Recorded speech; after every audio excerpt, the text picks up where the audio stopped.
அனைவருக்கும் வணக்கங்க. நான் திருப்பேத்தக்கா கிராமத்துலேருந்து அருள் இயற்கை விவசாயி பேசுகிறேங்க. நாங்கள் கடந்த 15 வருஷமாக இயற்கை விவசாயம் பண்ணுறோம்.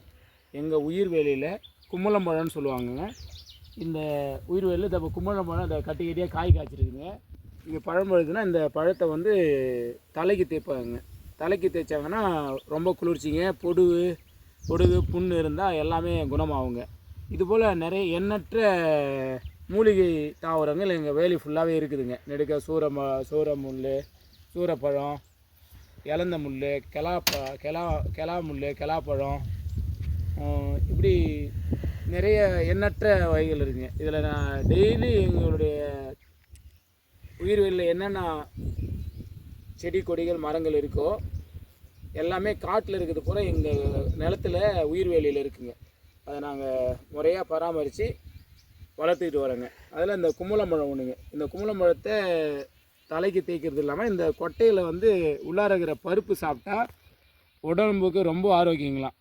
வயசான நோய்வாய்ப்பட்டு படுத்திருக்கிறவங்க கூட இதில் இருக்கிற விரைய ஒரு 50 கிராம் உள்ளார இருக்கிற பருப்பு எடுத்து அரைச்சி பாலில் கலந்து சாப்பிட்டா அவங்களும் ஏஞ்சி நடக்கக்கூடிய தெம்பு வந்துடுங்களாம். அந்த அளவுக்கு மருத்துவ குணம் இருக்குதுண்ணா. அப்படி மருத்துவ குணம் உள்ள ஒரு தாவர மூலிகைகள் நம்ம நாட்டில், தமிழ்நாட்டில் காட்டில் நிறைய இருந்துச்சுங்க.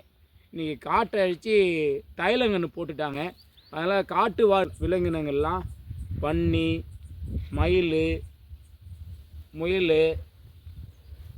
மான் எல்லாமே விவசாய நிலத்தை நோக்கி வந்துருச்சுங்க. விவசாயம் பண்ண முடியாத நிலைமையாக ஆகி போச்சுங்க. காரணம் பூரா இடமும் தைலங்கன்று போட்டாங்க. அதுக்குன்னு ஒரு வாழ்வாதாரத்தையும் ஒரு பக்கம் ஒதுக்கியிருந்தாங்க. அந்த இடத்தையும் இப்போ வழி இல்லாமல் டோட்டலாக அழிச்சிட்டு தைலங்கன்று போட்டாங்க. அதனால் இன்றைக்கி எங்களுக்கு விவசாயம் பண்ண முடியாத ஒரு நிலைமைங்க.